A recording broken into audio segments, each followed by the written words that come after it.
Halo Sobat Indak, selamat datang di Indago, podcast inspiratif persembahan dari Balai Industri Kreatif Digital dan Kemasan Disperindak Provinsi Jawa Tengah, di mana kita akan ngobrol bareng-bareng tentang segala hal menarik yang mendukung pelaku usaha di Jawa Tengah. Nah, tentunya di episode kali ini kita akan membahas sesuatu yang gak kalah menarik dengan episode sebelumnya, yaitu kita akan membahas tentang perizinan berusaha di sektor industri. Nah, buat Sobat Indak yang mungkin masih merasa bingung nih atau kurang paham bagaimana mengurus perizinan ataupun juga belum tahu kenapa si INAS maupun KBLI itu penting, tenang nih Sobat Indak, karena hari ini kita akan membahas tuntas bersama dengan narasumber yang sudah hadir bersama kita. Ada Mas Iwan Indrawan STMM. Halo Mas, apa kabar? Halo, apa kabar? Halo Sobat Indak. Ya nih, tentunya Sobat Indak yang udah sering nonton podcast Indago ini pasti udah pernah lihat ada Mas Iwan ya Mas ya. Nah Mas, tapi ini mungkin buat Sobat Indak yang baru nonton ini mungkin juga belum kenal, jadi silahkan perkenalkan diri terlebih dahulu. Oke, mohon izin, saya Iwan Indrawan dari Dinas Perindustrian Provinsi Jawa Tengah, khususnya dari bidang industri non-agro.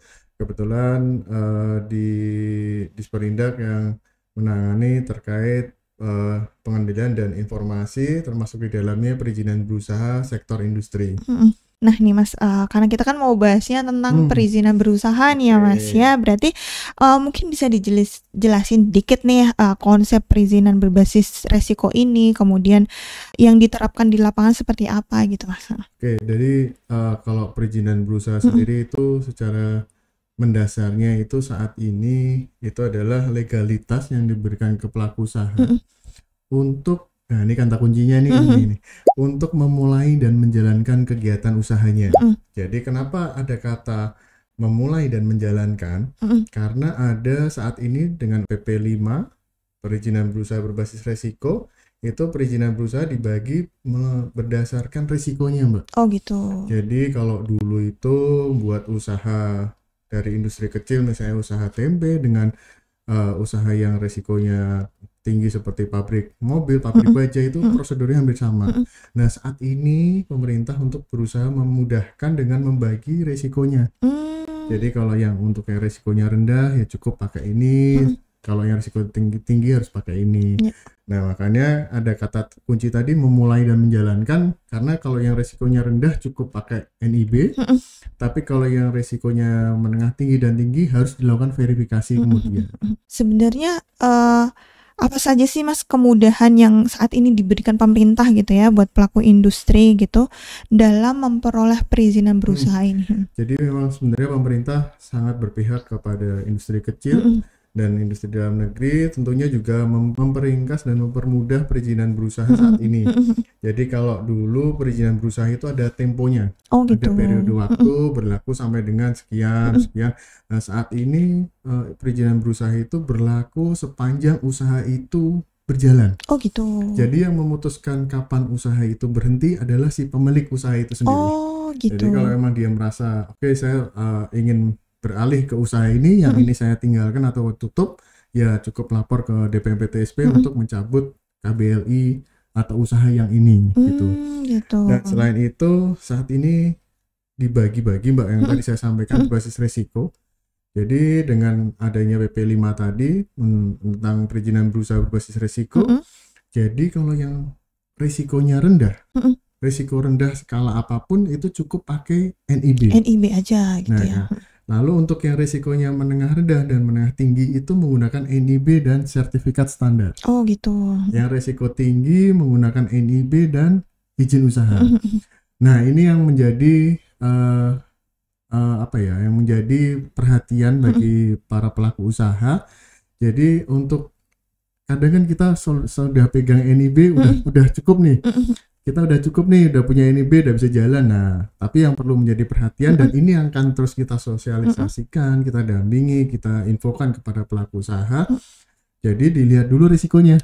Jadi kalau risikonya mana tinggi ya NIB dan SS, sertifikat standar. Nah, itu yang perlu kita terus kita gaungkan kepada pelaku usaha supaya apa? Supaya mereka punya legalitas yang sesuai. Jadi yang benar dan lengkap. Oke, jadi sebenarnya dengan adanya perizinan berusaha yang berbasis resiko ini juga membantu pengusaha gitu ya. Sangat-sangat membantu. Maksudnya mereka juga dari segi perizinannya sesuai resikonya kan, jadi nggak repot gitu ya. Mungkin Betul. yang rendah itu juga cuman NIB aja Betul. gitu ya Mas ya. Dan semua ini diurus online. Jadi pelaku usaha bisa berproses dari tempat tinggalnya masing-masing. Bisa menggunakan handphone pun saat ini bisa, atau pakai laptop atau komputer, yang penting ada akses internet. Itu bisa dilakukan di tempatnya masing-masing. Cuma kalau takut misalnya ada yang salah isi atau apa, bisa didampingi ke DPMPTSP provinsi atau ke dinas-dinas instansi terkait. Oke, siap. Nah, tadi kan juga disebut dimension ada KBLI gitu ya Mas ya. Nah, sebenarnya bagaimana sih peran KBLI dalam proses pengajuan perizinan berusaha di sektor industri ini? Nah, apakah masih banyak pelaku usaha yang belum paham pentingnya klasifikasi ini gitu? Betul, jadi sebenarnya KBLI itu kayak identitas usaha. Jadi kita itu membuat misalnya usaha kerupuk, itu identitasnya satu Indonesia itu sama. Nah, itu digeneralisasi dan distandarisasi menggunakan namanya kode KBLI, klasifikasi baku lapangan usaha industri. Nah, itu pelaku usaha dulu mencari referensi agak sulit, sekarang sudah ada di website OSS, tinggal diketik saja dia usahanya apa, misalnya buat keripik gitu. Diketik aja keripik, nanti akan muncul dia kode KBL-nya apa. Bahkan saat ini sudah dipermudah, dengan begitu dia klik akan muncul tuh syaratnya apa aja. Oh gitu. Syarat perizinannya yang dimiliki apa, resikonya apa. Jadi sudah disediakan secara berbasis online agar pelaku usaha memperoleh informasinya di awal, bisa memprosesnya sendiri di rumah, dan tidak ada yang ditutupi, tidak ada yang perlu mengeluarkan biaya dan apapun, sekarang semuanya gratis. Nah, ini jadi dipermudah gitu ya Mas ya. Nah, ini untuk mengakses kode KBLI itu di mana ya Mas ya? Di website OSS nanti ada menu informasi, nanti ada pilih kode KBLI. Oke. Nah, itu tinggal diketik aja usahanya apa. Dan yang perlu menjadi perhatian di sini, seorang produsen tidak memerlukan KBLI perdagangan untuk menjual barangnya. Oh gitu. Nah, ini yang menjadi perhatian juga nih Mbak. Jadi misalnya dia usaha roti, untuk menjual rotinya mereka tidak butuh kode KBLI sektor perdagangan untuk menjual rotinya.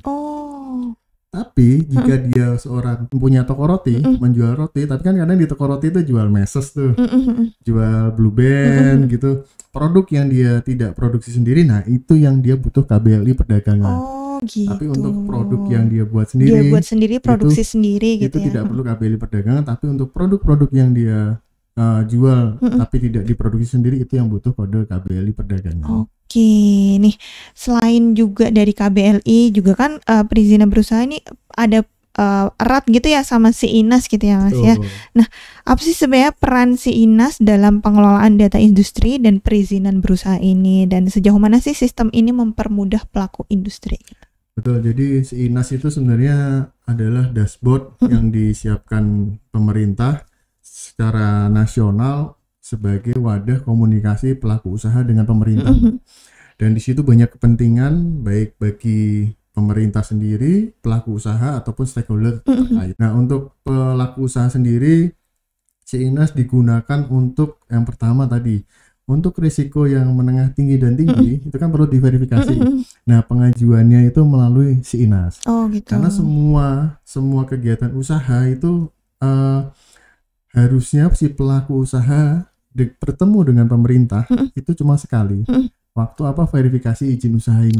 Gitu. Jadi semuanya diproses melalui online, baru tatap muka itu saat verifikasi izin usaha itu. Oke. Lalu selain itu juga untuk mendapatkan fasilitas-fasilitas yang diberikan oleh pemerintah nih, semisal yang saat ini sedang booming juga masalah sertifikasi TKDN, itu pengajuannya lewat akun SIINAS.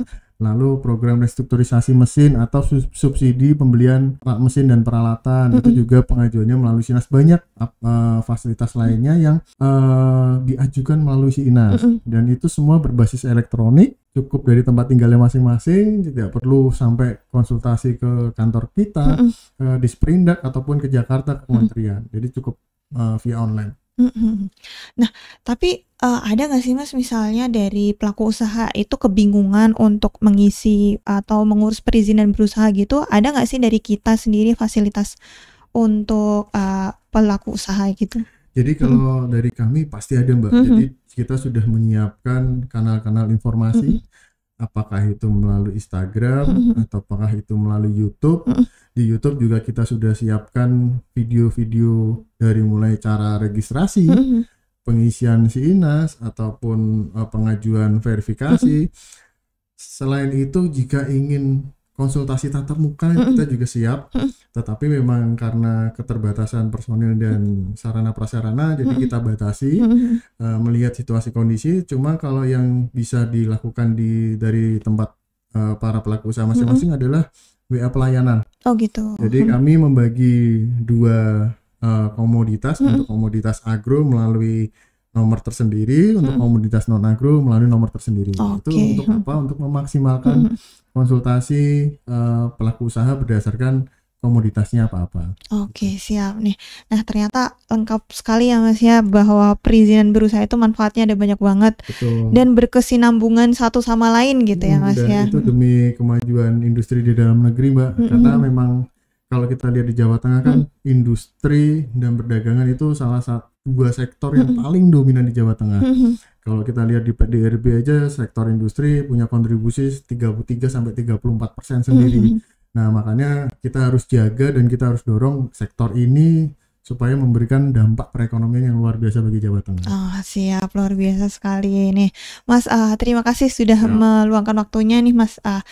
Sebelum kita tutup episode ini mungkin ada pesan yang ingin disampaikan buat Sobat Indak nih sebagai closing statement gitu. Silahkan. Oke, jadi bagi para pelaku usaha sektor industri, mohon untuk apakah itu yang masih wirausaha baru atau yang Mhm, baru startup baru, silahkan untuk memproses legalitas usahanya.